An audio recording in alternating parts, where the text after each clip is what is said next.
Ya, selamat siang teman-teman semua. Iya. Ya, hari ini kita akan membawakan satu materi yaitu membangun hati untuk yang terhilang. Pertama kali ketika kita mendengar tentang materi ini waktu kita evaluasi di RTB, kita bertanya-tanya apa artinya membangun hati? Apa artinya membangun hati? Selama ini mungkin Katong hanya mendengar membangun hati untuk firman Tuhan, tetapi hari ini Katong akan sama-sama belajar tentang membangun hati untuk yang terhilang. Nah, mungkin dari teman-teman banyak juga yang bertanya bagaimana cara Katong membangun hati untuk yang terhilang. Mengapa Katong perlu hati Katong perlu dibangun untuk orang-orang yang terhilang? Hari ini Katong akan sama-sama belajar.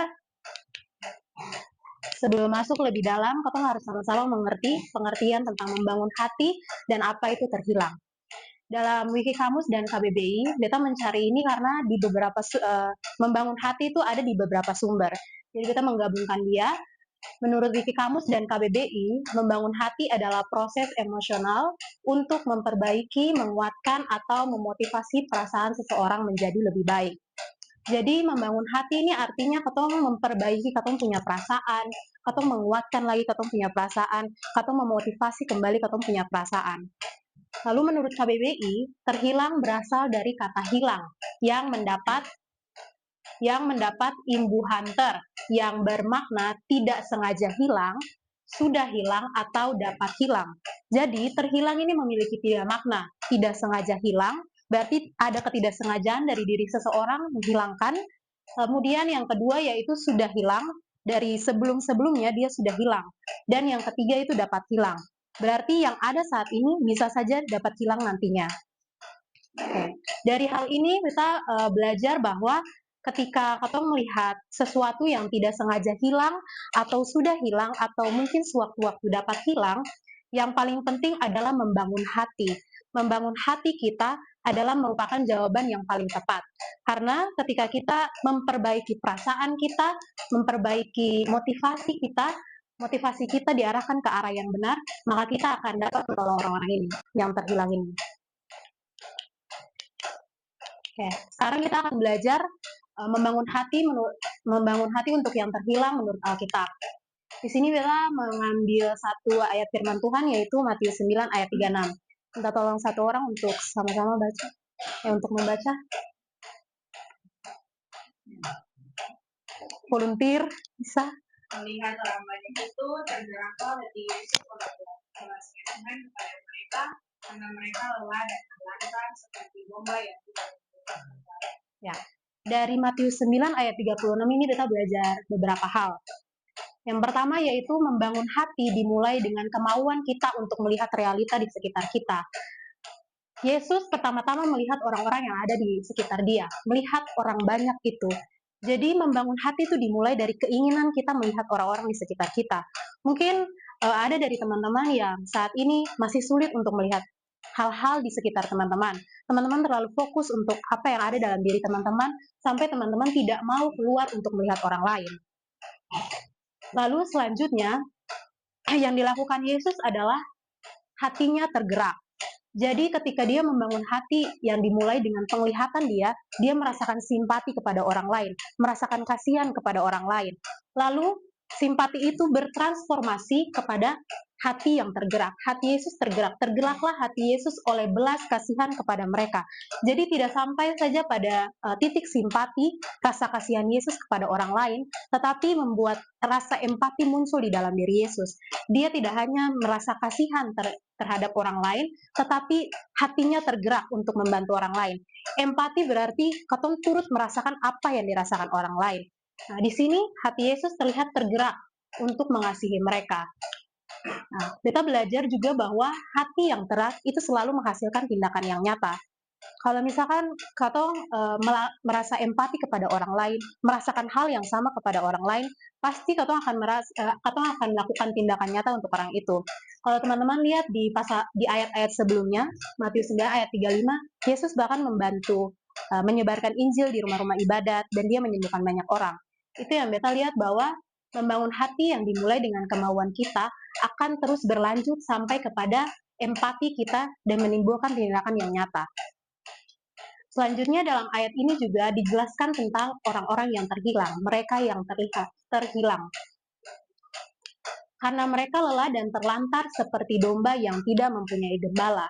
Mereka yang terhilang sama seperti domba tanpa gembala.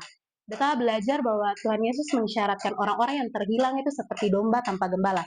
Kalau teman-teman, mungkin katong di sini belum pernah melihat domba, tapi di beberapa, mungkin di YouTube atau di stasiun TV, katong melihat kalau domba itu tidak mempunyai gembala, dia akan apa? Teman-teman, tercerai-berai. Dia tidak mempunyai tujuan, bahkan dia tidak tahu arah jalan pulang seperti di mana. Nah, itu definisi tentang domba yang terhilang. Mereka yang terhilang adalah orang-orang yang tidak mempunyai tujuan. Mereka tidak mempunyai arah untuk pergi kemana harus selanjutnya. Mereka tidak tahu harus kembali ke rumah itu bagaimana. Sampai di sini bisa mengerti, teman-teman? Oke. Selanjutnya, sebelum Kotong masuk lebih dalam, Kotong akan belajar untuk membangun hati bagi yang terhilang. Kita perlu tahu harta apa yang kekal dan harta apa yang tidak kekal. Di sini kita bagi menjadi dua. Harta yang kekal itu ada tiga: Allah, firman Tuhan, jiwa-jiwa atau yang terhilang. Sedangkan tidak kekal yaitu kekayaan, sesuatu atau harta duniawi, dan status sosial dan juga langit dan bumi. Kita mau satu orang mungkin bisa baca Mazmur 90 ayat 2. Tolong.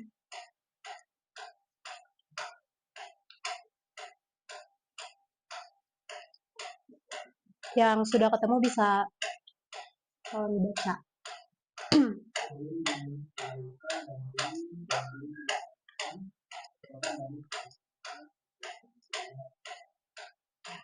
Jadi harta kekal yang pertama yaitu Allah. Di sini harta kekal yang pertama yaitu Allah. Di dalam Mazmur bilang sebelum gunung-gunung dilahirkan, bumi diperanakan, bahkan dari selama-lamanya sampai selama-lamanya. Jadi Allah itu berada di dalam kekekalan. Dia tidak berada sama-sama dengan kita di dalam dunia, tetapi dia keluar dari ruang dan waktu. Dia kekal, memiliki sifat yang kekal.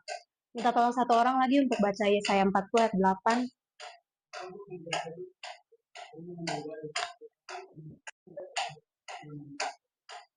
Rumput kering, bunga layu, tetapi firman Allah adalah untuk selama-lamanya.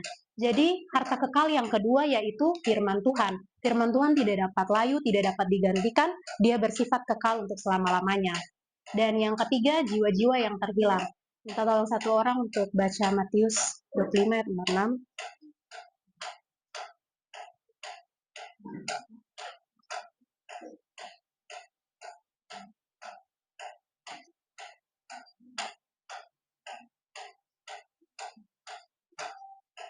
Dan mereka ini akan masuk ke tempat siksaan yang kekal, tetapi orang benar ke dalam hidup kekal. Terima kasih Uli. Bisa tolong baca satu ayat lagi, Daniel 12 ayat 2. Contohnya dari antara orang-orang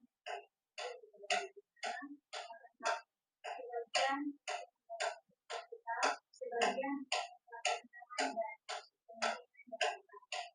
Jadi harta kekal yang selanjutnya yaitu jiwa-jiwa yang terhilang. Di dalam Matius 25 ayat 46 tadi bilang, mereka masuk ke tempat siksaan kekal, orang benar ke dalam hidup kekal. Di dalam Daniel juga mengatakan sebagian mendapat hidup kekal, sebagian mengalami kengerian yang kekal. Jadi baik orang-orang yang sudah mengenal Kristus ataupun orang-orang yang belum mengenal Kristus, jiwa-jiwa itu tetap ada di dalam kekekalan. Nah, setelah kita tahu ini, harta yang kekal yaitu Allah, firman Tuhan, dan jiwa-jiwa atau yang terhilang. Nah, di kolom selanjutnya itu ada harta yang tidak kekal. Di sini ada 4 yang kita dapat. Yang pertama kekayaan, yang kedua sesuatu atau harta duniawi, yang ketiga status sosial, dan yang terakhir langit dan bumi. Kenapa kita perlu tahu harta apa yang kekal dan tidak kekal? Ini membantu kita supaya kita tahu apa yang sebenarnya berharga di mata Tuhan. Apa yang sebenarnya bernilai di mata Tuhan. Nah, kita akan fokus ke bagian ini, jiwa-jiwa yang terhilang.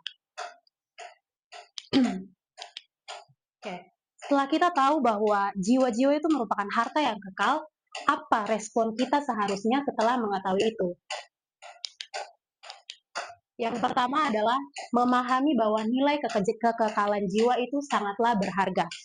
Dalam Matius 16 ayat 26 bilang, apa gunanya seorang memperoleh seluruh dunia tetapi kehilangan nyawanya.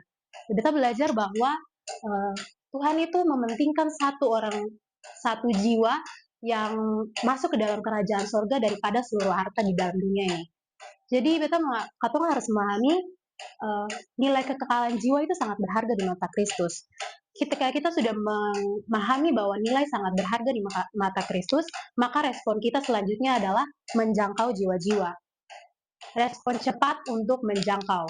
Dalam Yohanes 9 ayat 4, dikatakan kita harus mengerjakan pekerjaan Dia yang mengutus aku selama masih siang.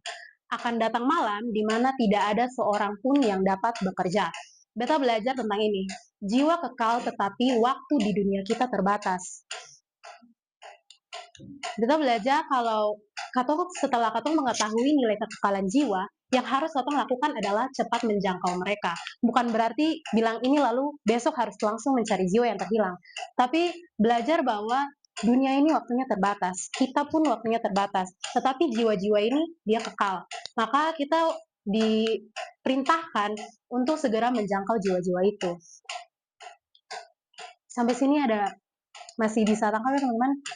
Ya, beta terlalu cepat atau pas? Terlalu cepat. Andre bilang terlalu cepat. Oke, baik Andre. Selanjutnya kita akan belajar tentang mengapa hati kita harus terus dibangun untuk jiwa yang terhilang. Pertama, kita menyadari bahwa jiwa adalah investasi kekal.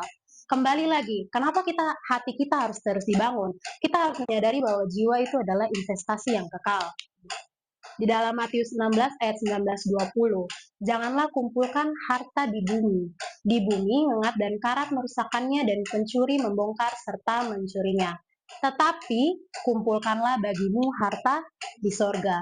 Ini mengatakan bahwa Kristus sangat memperhatikan tentang jiwa. Pertama, hati kita harus terus dibangun untuk apa yang berharga. Jika hati kita tidak dibangun untuk apa yang berharga, kita akan memikirkan hal-hal yang tidak berharga tadi. Nah, yang kedua yaitu hati yang terus dibangun akan selalu memprioritaskan membangun yang terhilang.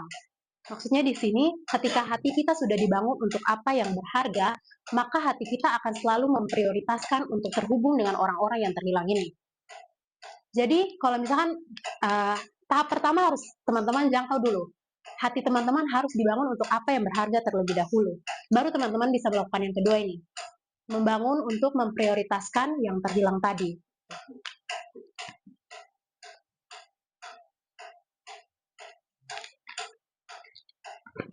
Ya.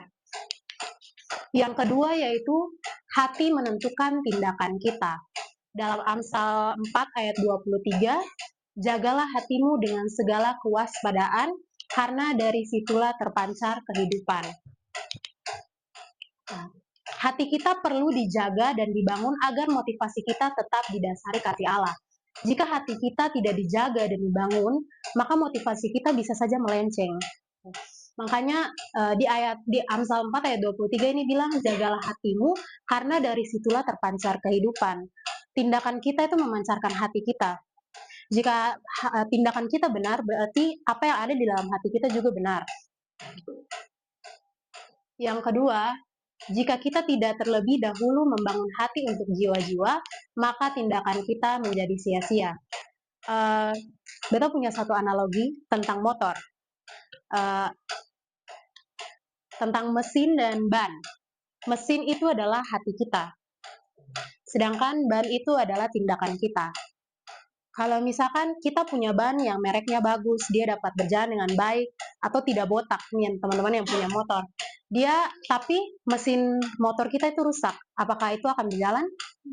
Tidak.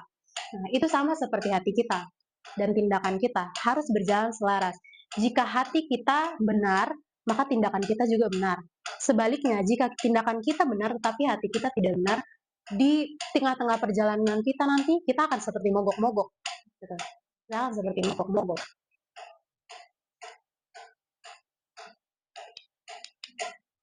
Lalu yang ketiga, kita telah terlebih dahulu merasakan kasih Allah.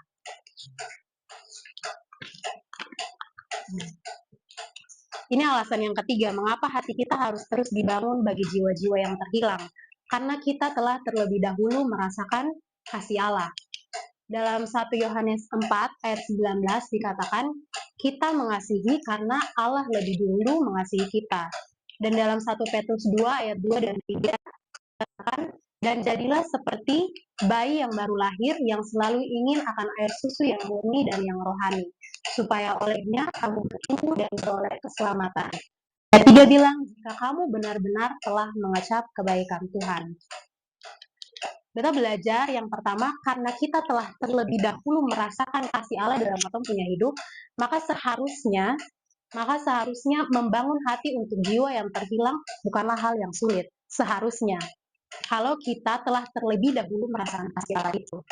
Nah, pertanyaannya, apakah teman-teman sudah benar-benar merasakan kasih Allah dalam diri teman-teman? Apakah teman-teman sudah benar-benar mengerti tentang kasih Allah itu dalam hidup teman-teman? Di 1 Petrus 2 ayat 2 dan 3 ini bilang, jika kamu benar-benar telah mengecap kebaikan Tuhan. Jadi jika kita benar-benar telah mengecap kebaikan Tuhan, telah merasakan kebaikan itu dalam kehidupan kita akan seperti ini. Kita akan seperti bayi yang baru lahir, yang selalu ingin akan air susu yang murni dan yang rohani. Air susu yang murni dan yang rohani di sini adalah firman Tuhan. Jadi ketika kita benar-benar mengecap kebaikan Tuhan, merasakan kebaikan Tuhan, kita akan melakukan ini. Bertumbuh di dalam firman Tuhan dan melakukan apa yang dikehendaki oleh Tuhan. Selanjutnya, kasih Allah menjadi bahan bakar kita untuk terus memenangkan jiwa yang terhilang. Masih kembali ke analogi yang tadi tentang motor. Tadi hati kita adalah mesin. Tindakan kita tuh ban. Nah, kasih Allah adalah bahan bakar kita. Kalau misalkan mesin kita bagus, ban kita berjalan dengan baik, tapi tidak punya bahan bakar, apakah motor itu akan berjalan? Tentu tidak. Jadi kasih Allah ini menjadi bahan bakar kita untuk terus memenangkan jiwa-jiwa yang terhilang. Kalau motor itu tidak punya bahan bakar, dia harus tate akan, harus dorong akan. Tapi ketika bahan bakar itu terisi dengan penuh, kita akan dengan lancar membawa motor itu. Sama seperti kasih Allah. Ketika kita membangun hati untuk yang terhilang, ketika hati kita dipenuhi dengan kasih Allah, kita akan dengan mudah menjangkau jiwa-jiwa yang terhilang.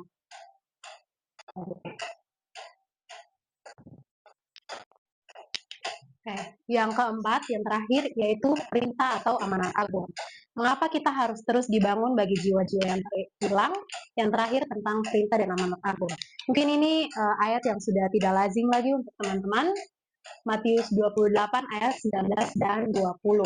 Karena itu, pergilah, jadikanlah semua bangsa muridku, dan baptislah mereka dalam nama Bapa dan Anak dan Roh Kudus.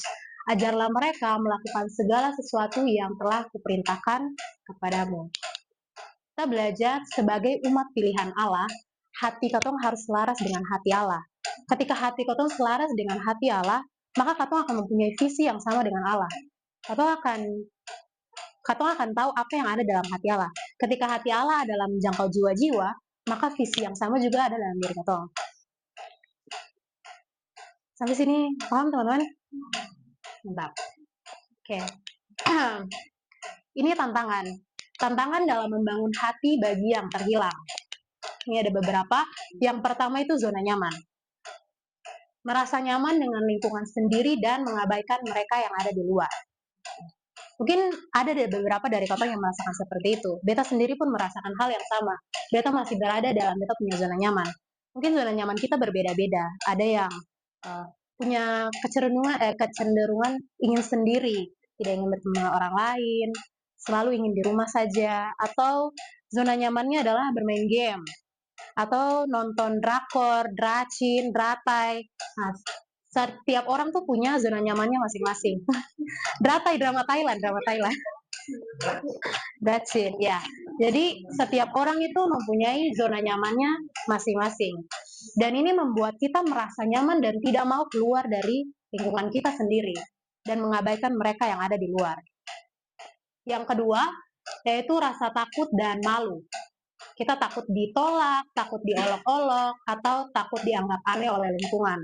Nah, kadang kita kalau mau menjangkau orang, apalagi bukan orang yang katong kenal tuh, katong terkadang merasa ini takut dan malu. Takutnya kayak dong merasa katong tuh so tahu. Nah, paling sering itu kita melihat pekerja atau bahkan kita sendiri pun merasa kayak gitu. Kita takut dianggap so tahu oleh orang lain. Gitu. Kemudian yang ketiga tentang sulit mengasihi. Di sini kesulitan mengasihi orang lain yang sulit dikasihi. Gitu. Kadang saja kita merasa sulit mengasihi orang lain. Ini harus mengasihi orang yang sulit lagi dikasihi. Orang yang sulit dikasihi di sini adalah perilaku mereka yang keras, tidak ramah, atau bermasalah. Kadang kita tuh merasa sulit untuk mengasihi orang-orang yang seperti itu. Mengasihi orang yang kadang-kadang punya sifat yang lemah lembut, baik saja katong sulit, apalagi untuk orang-orang seperti ini. Ya. Lalu yang keempat, terlalu sibuk. Kesibukan pekerjaan atau studi membuat kita tidak memiliki waktu untuk mereka. Kalau belajar dari yang kemarin tentang waktu dan prioritas, katong dikasih waktu 24 jam yang sama oleh Tuhan. Gitu. Tapi kenapa sebagian orang bisa dan sebagian orang tidak bisa? Nah, itu belajar tentang tantangan dalam membangun hati. Lalu yang terakhir tentang kecenderungan menghakimi. Yang terakhir, kita lebih mudah menghakimi dosa mereka daripada mengasihi pribadinya. Kadang dalam kehidupan kita, ketika melihat orang lain tuh, aduh, dari awalnya bilang kata, dia ini yang betul, dia perilaku yang betul. Jadi katong lebih suka menghakimi dosa mereka daripada datang dan mendengarkan apa sebenarnya yang ada dalam kehidupan mereka, mencari tahu pribadi mereka. Setelah katong tahu tentang tantangan dalam membangun hati, katong akan belajar tentang bagaimana cara membangun hati untuk yang terhilang. Sini yang pertama, meminta hati yang baru dari Tuhan. Minta tolong satu orang untuk baca Yehezkiel 36.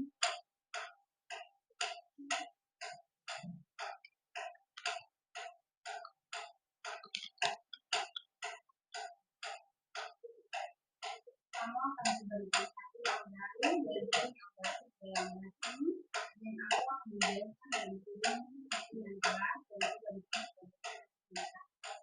Terima kasih Jen. Bisa satu orang baca lagi Mazmur 51 ayat 12. Berdoa kembali kepadaku, kehilangan selamat yang daripadamu, dan maafkan. 51 ayat 12 ya kok? Jadikanlah hatiku tahu, ya Allah, dan perbaharilah batinku dengan roh dan tubuh. Jadi bagaimana cara pertama yang untuk membangun hati untuk yang tergila yaitu ini, meminta hati yang baru dari Tuhan. Mungkin saat-saat ini kita masih memiliki hati lama kita, masih dikuasai dengan kesendirian kita, kesenangan pribadi kita. Tetapi caranya supaya kita dapat membangun hati adalah meminta hati yang baru dari Tuhan. Yeskel bilang, kamu akan kuberikan hati yang baru dan roh yang baru di dalam batinmu, dan aku akan menjauhkan dari tubuhmu hati yang keras, dan akan kugantikan kepadamu hati yang taat.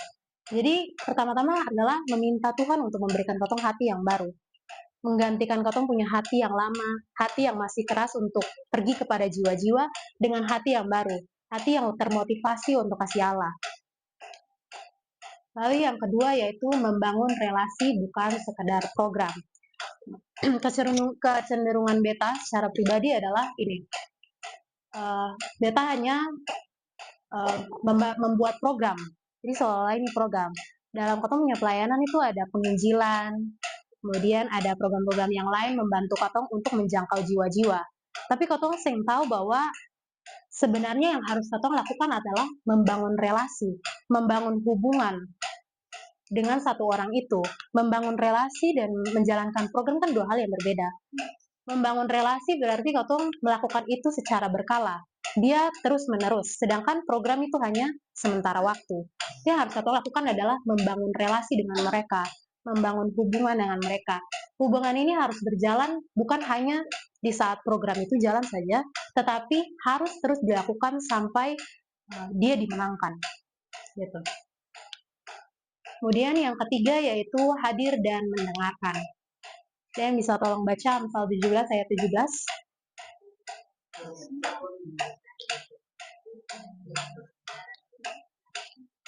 Seorang sahabat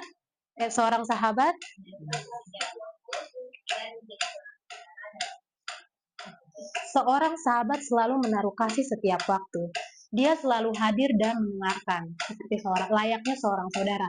Apakah hari-hari ini kita sudah hadir untuk orang-orang itu dan mendengarkan mereka atau belum? Itu menjadi pertanyaan pribadi untuk diri kita masing-masing. Kita perlu hadir dan mendengarkan orang-orang itu. Bukan hanya membangun relasi, sekedar membangun hubungan, menanyakan kabar, tetapi hadir dan mendengarkan masalah dia. Apa yang terjadi dalam kehidupan dia, itu yang harus kita lakukan. Lalu yang terakhir yaitu memiliki hubungan pribadi yang intens dengan Allah. Ya, bisa tolong baca?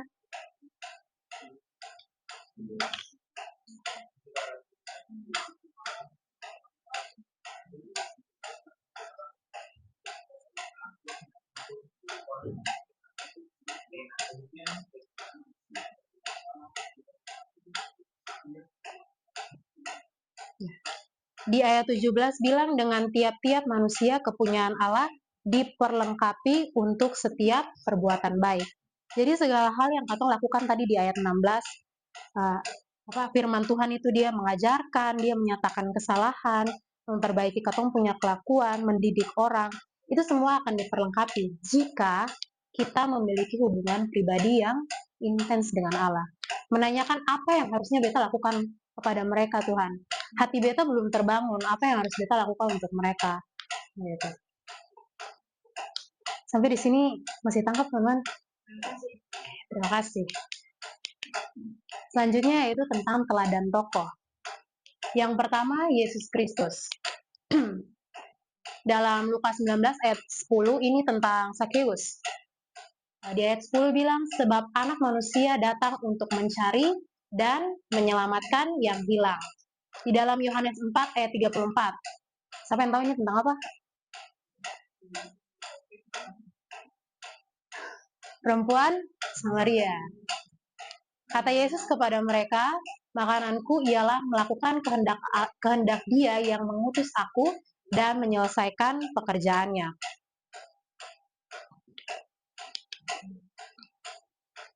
Pelajaran yang kita ambil adalah Yesus tidak menunggu orang berdosa atau mereka yang terhilang datang kepada Dia, tetapi Dia yang mendatangi mereka. Jadi respon kita adalah bukan menunggu, tetapi mendatangi, mencari tahu apa yang sebenarnya dia perlukan. Orang-orang yang terhilang itu kan tidak tahu apa-apa. Berarti dia butuh penolong yang bisa memberitahukan dia tentang hal-hal yang dia tidak tahu. Nah, yang harus kita lakukan adalah ini. Mendatangi mereka, bukan menunggu mereka datang. Yang kedua, Paulus. Di dalam Roma 9, itu konteks bacaannya adalah ketika itu banyak orang Yahudi Injil. Namun, Paulus menegaskan janji Allah tidak pernah gagal bagi bangsa Israel dan bahwa mereka adalah umat pilihan Allah. Di ayat 1 dan 2, Paulus berkata, aku mengatakan kebenaran dalam Kristus. Aku tidak berdusta, suara hatiku turut bersaksi dalam Roh Kudus, bahwa aku sangat berduka cita dan selalu bersedih hati. Jadi dia turut merasakan apa yang dirasakan oleh bangsa Israel, apa yang dirasakan oleh Tuhan gitu. Dia sangat bersedih hati karena bangsa Israel itu tidak melihat Allah gitu, tidak mempercayakan janji Allah. Jadi dia turut merasakan apa yang mereka rasakan. Dia berduka cita dan selalu bersedih hati untuk mereka. Yang terakhir tentang Yunus. Di Yunus pasal keempat, konteks bacanya yaitu dalam ayat dalam Paulus 4,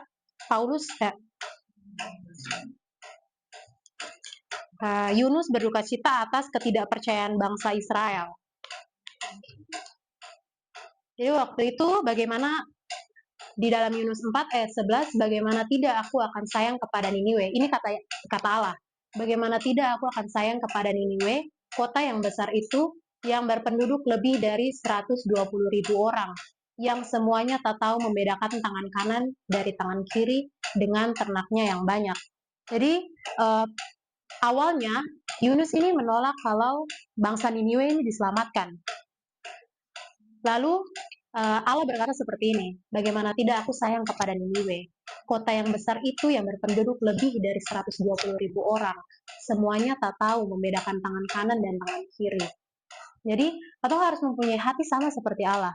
Walaupun umat pilihannya pada saat itu adalah bangsa Israel, tetapi kasihnya kepada semua orang itu universal. Dia tidak membedakan apakah ini harus orang benar, orang baik, orang benar atau orang jahat, tetapi kasihnya itu untuk semua orang. Nah, harusnya hati kita tuh sama seperti hati Allah. Kita harus memperlakukan semua orang itu sama di hadapan Allah. Tuh.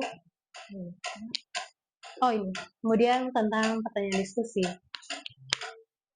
Ini bisa bagi kelompok, teman-teman. Kita bingung kelompoknya gimana. Kita hanya ingin membagi 5 kelompok saja. Tapi banyak. Ya, 1, 2, 3, 4, 5 juga. Boleh.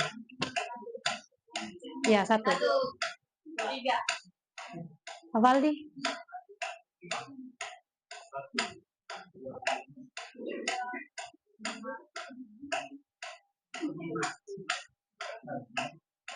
Andre. Terus apa di belakang?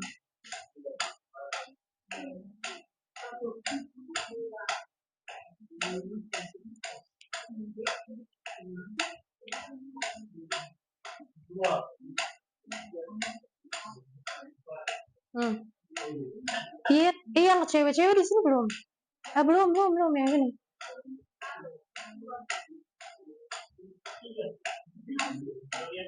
Kakak. 4. Yang sini, mulai dari Kakak Santi. 2. Kakak tadi berapa terakhir? 4. Oh, 5. Kesat. 2. 4. Oke. Ya, kelompok 1 boleh bergabung dengan kelompoknya, kelompok 2, 3, 4 dan ya, kelompok 1 bisa berdiri sini.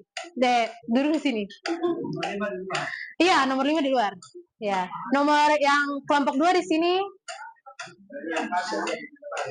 Kelompok 3 di Marlev situ, di Marlev.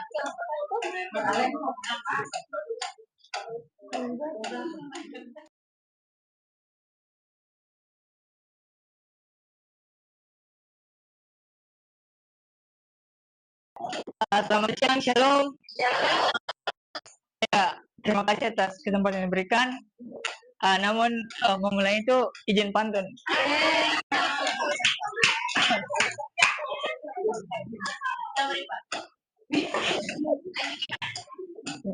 Di laut banyak ikan. Ikannya kecil-kecil. Terima kasih atas kesempatan yang diberikan. Kelompok 1 izin tampil.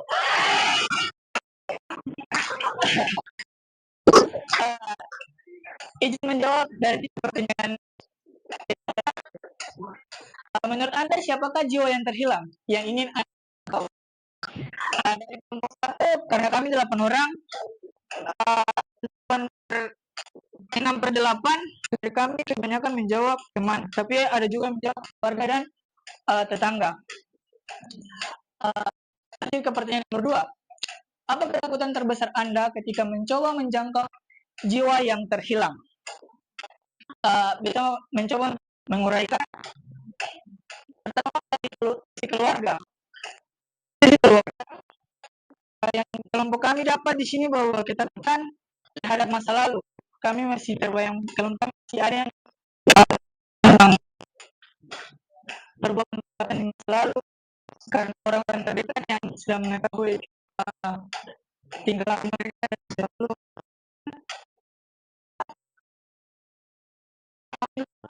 bawa suatu karena seperti yang tadi, karena orang terdekat sudah punya sikap, jadi ketika kata ingin mencoba dong menganggap bahwa kata sudah tahu. Kemudian dari teman-teman di sini yang kami takutkan adalah teman-teman menjauh daripada kita yang kemudian bahwa hubungan kita dengan mereka juga yang menjawab bahwa takut untuk menyampaikan izin Injil atau teman-teman, karena mereka sementara dengan kita. Jika kita ingin mencoba menasihati atau berbagi Injil, mereka dianggap cocok karena satu zaman semungkin sama-sama. Mereka menganggap orang yang harus menasihati dong itu yang lebih tua atau yang memiliki jabatan.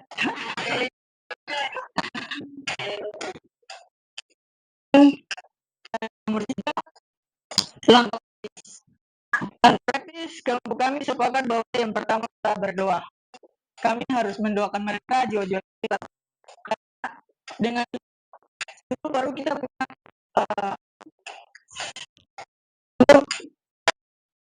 melakukan apa yang kita, karena kita tidak berdoa semua kita langsung maju. Ibarat kata kalau maju di medan perang langsung mati. Jadi senjata kita itu firman Tuhan. Dan kemudian langkah praktis juga itu membangun relasi lebih dekat. Dan kalau bisa untuk membagi Injil, tips dari kelompok kami sharing-sharing tentang hal-hal umum atau kegiatan yang dibagikan Injil atau mereka terhilang tentang hal-hal umum, aktivitas atau hobi agar mereka lebih semakin atau lebih dekat dengan kita. Dan juga di sini agak sedikit kreatif, yaitu ajak mereka nongkrong atau traktir dan sebagainya. Karena mereka juga merasa lebih kayak diperhatikan, kayak lebih diberi ruang untuk bercerita, membagi hal-hal, dan itu juga bisa menyampaikan Injil lewat situ. Ya itu mungkin dari kelompok kami. Itu jangan panggil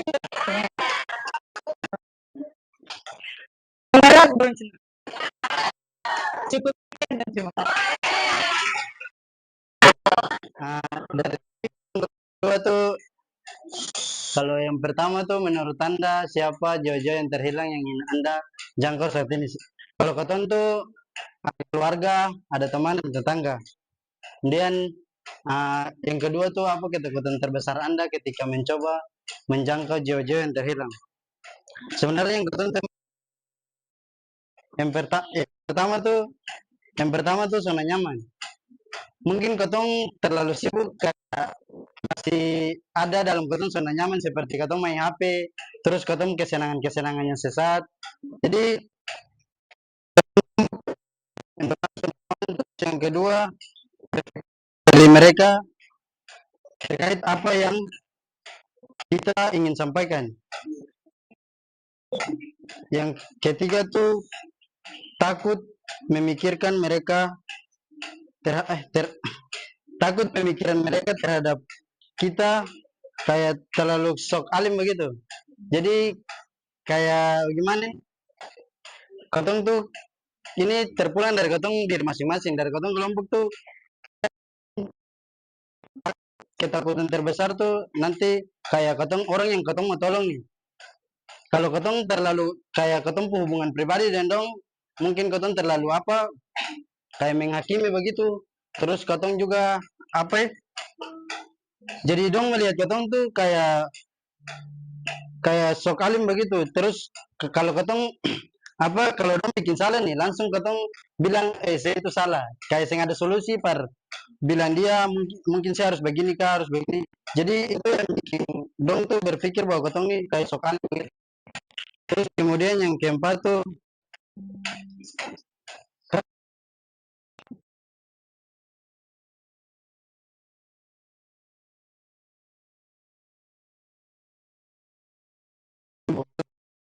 motivasi begitu ya.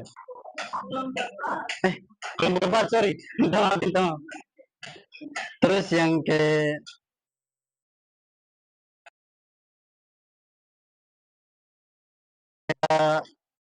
terbesar tuh apa yang ketong sampaikan per dong tuh dong sing dengar begitu.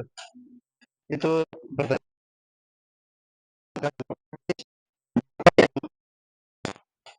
langkah-langkah praktis apa yang akan Anda lakukan untuk menjangkau jiwa yang terhilang? Ketong tuh mendoakan.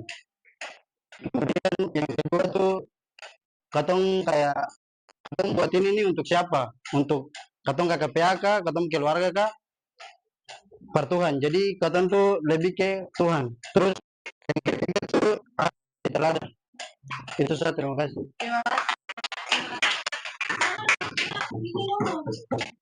Kelompok 1. Ya baik, terima kasih kakak-kakak dan teman-teman atas kesempatan diberikan. Kami dari kelompok 3 memiliki jawaban. Yang pertama, pertanyaan pertama, Anda siapakah jiwa yang terhilang yang terjangkau saat ini? Keluarga, teman, atau tetangga? Jawaban kami yang pertama tuh ada yang menjawab lingkungan kerja atau siswa-siswi. Terus juga keluarga, adik-adik PA, adik-adik mahasiswa atau teman-teman di lingkungan kampus. Pertanyaan kedua, apa ketakutan terbesar Anda ketika coba menjangkau jiwa yang terhilang? Jawaban kami teman-teman, ketakutan terbesar itu banyak. Ada takut dibilang so tahu, takut ditolak, takut yang paling ditakutkan itu takut diri ini hilang. Dalam artian yang tadi terhilang itu terbagi menjadi 3, tidak sengaja hilang, sudah hilang, dan akan hilang. Jadi takut diri ini hilang berarti kayak dalam persekutuan itu mungkin ada satu saat di mana katong jauh dari persekutuan, terus itu membuat katong merasa minder, merasa sing pernah ikut persekutuan, yang pernah bergabung ke ibadah-ibadah itu membuat minder, membuat hati rasa kayak berkecil hati. Jadi kayak saya usah ikut lah. Akhirnya dari situ membuat rasa percaya diri kurang. Akhirnya hubungan pribadi dengan Tuhan hilang. Akhirnya dia hilang. Selanjutnya yang ketiga, langkah praktis apa yang akan Anda lakukan untuk menjangkau jiwa-jiwa yang terhilang tersebut? Ada banyak langkah-langkah praktis, teman-teman. Yang pertama itu membangun hubungan yang intens dengan Tuhan. Yang kedua itu berani mengambil resiko atau berani untuk make a move. Jadi berani untuk membuat tindakan. Jadi kayak seperti yang tadi katong sudah dengar bahwa jangan untuk tunggu jiwa-jiwa yang bermasalah itu datang kepada katong, tetapi katong yang harus kedong. Yang ketiga itu hidup baru.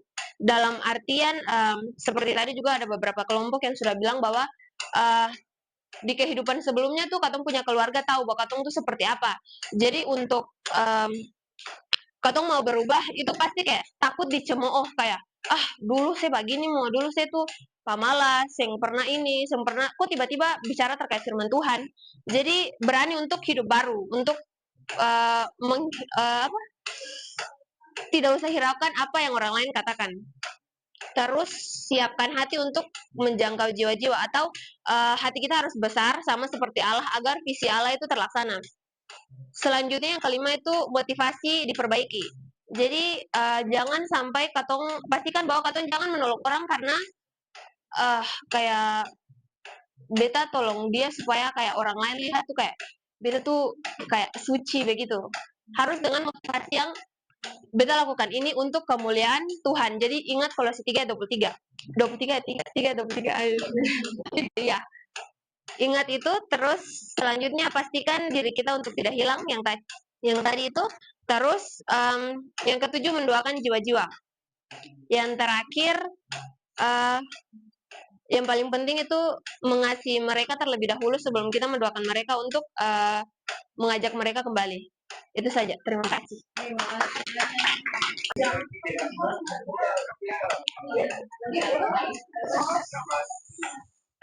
Selamat siang. Terima kasih atas kesempatannya. Di sini kita akan bagi ketempuh hasil diskusi yang terkait dengan pertanyaan pertama. Menurut Anda, siapakah jiwa yang terhilang yang ingin Anda jangkau saat ini? Dan setelah kita mendiskusi, sejauh dari akan punya poin-poin, yaitu ada itu tetangga, yang kedua itu teman-teman, yang ketiga itu keluarga. Terus yang kedua, apa ketakutan terbesar Anda ketika mencoba menjangkau jiwa-jiwa yang terhilang? Ada 4 di sini yang kata temukan. Pertama itu takut ditolak. Terus yang kedua, takut tidak jadi teladan gitu. Jadi kebanyakan karena orang orang-orang terdekat katong semua nih. Dong tahu katong kehidupan lama tuh. Jadi katong masih takut untuk bagi Injil gitu. Terus yang ketiga, hati yang keras. Nah, ini nih kayak apa ya? Orang yang mau katong tolong nih kayak orangnya hatinya su keras gitu. Jadi untuk katong bagi Injil tuh dong kayak orang apa ya? Orang-orang Farisi gitu. Untuk tuh dong kayak dong tahu tapi dong saya mau ikut gitu. Terus yang keempat, takut tidak konsisten. Jadi ini tuh kayak katong sebagai Injil, tapi katong sering mempertahankan katong hubungan itu. Jadi tolong dia sampai tolong orang lain mungkin seperti itu. Terus yang ketiga, langkah praktis apa yang Anda lakukan untuk menjangkau jiwa-jiwa yang terhilang? Ada berapa tadi ketemu itu? Ada banyak metode, tapi beta simpulkan dari semuanya saja. Jadi yang pertama itu katong harus berdoa. Berdoa orang yang mau katong tolong, dan katong hati apakah katong tolong orang ini karena katong mau menyenangkan Tuhan atau menyenangkan KKKP gitu. Terus yang kedua, menjadi teladan. Karena orang-orang ini, 3 poin ini orang terdekat, jadi katong harus berubah dulu.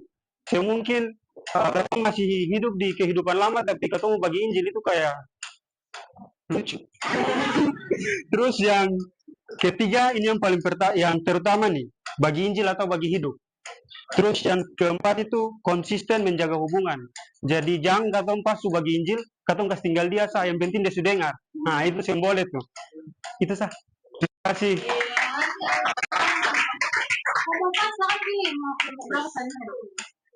Ini. Teman-teman, kakak mohon tenang. Sebelum katong mempresentasikan katong pun hasil diskusi,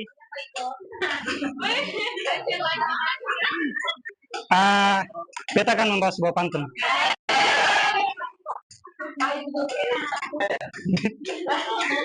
Dengar teman-teman, kakak beli baju warna-warni, turun hujan bajunya basah. Mari dengar presentasi kita agar hati tidak gelisah untuk menolong jiwa-jiwa yang terhilang.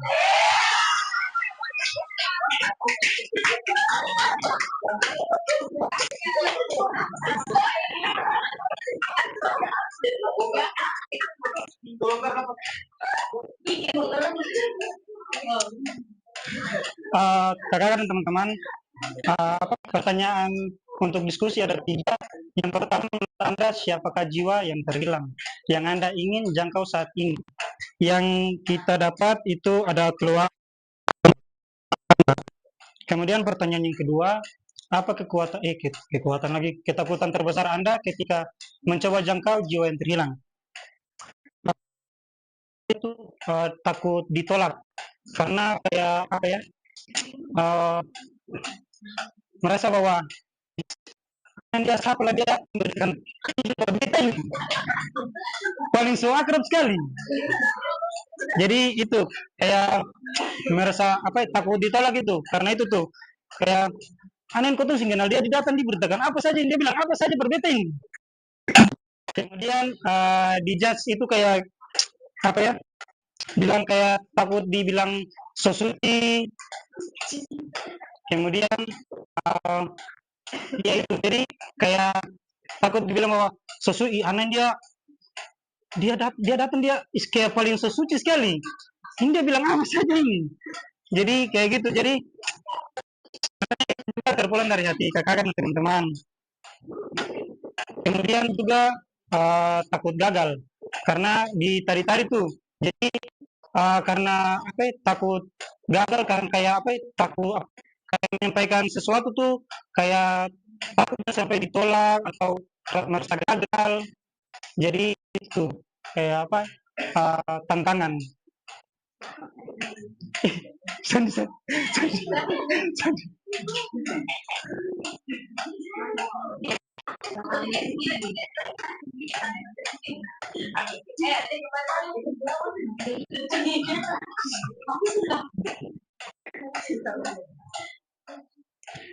Oke, teman-teman, pertanyaan nomor 3 akan oleh Al. Terima kasih atas kesempatan yang diberikan kepada saya. Di sini saya akan bagian nomor yang ketiga, langkah praktis apa yang akan Anda lakukan untuk jojo yang terhilang tersebut. Yang pertamanya itu di kampus. Pada saat di kampus, adik-adik PKL yang datang di kampus itu dong PKL. Lalu di situ ya biasa kan ketong jaga berdua di kampus-kampus, jadi biasa kakak bilang ketong harus menolong orang itu. Jadi pada saat itu ada mengajar tentang alat ukur. Di situ langsung dosen mengarahkan beta untuk mengajar adik-adik yang PK. Di situ beta habis ajar adik itu, terus beta kenalan dengan dia nama siapa, dia dari mana, terus tanya-tanya begitu langsung beta ingat satu firman Tuhan yang di 1 Yohanes 5 ayat 11 dan 12 itu. Yang dan inilah kesaksian itu. Pas beta bilang ayat itu, dia bilang kata, kakak, lah beta yang belum punya anak ini.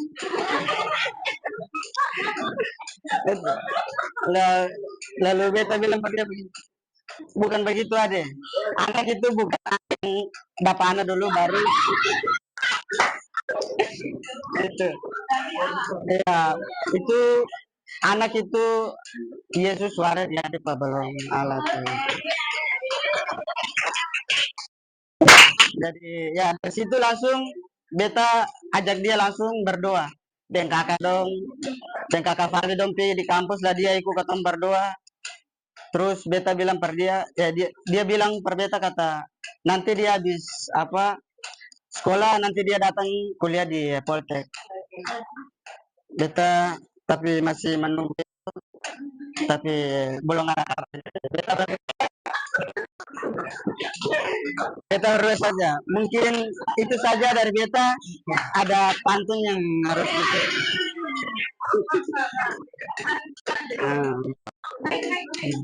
Terima kasih. Perahu berlayar menuju seberang. Badai ombak menguncang. Bersama Yesus hatiku tenang. Iman bertumbuh semakin terang. Oke.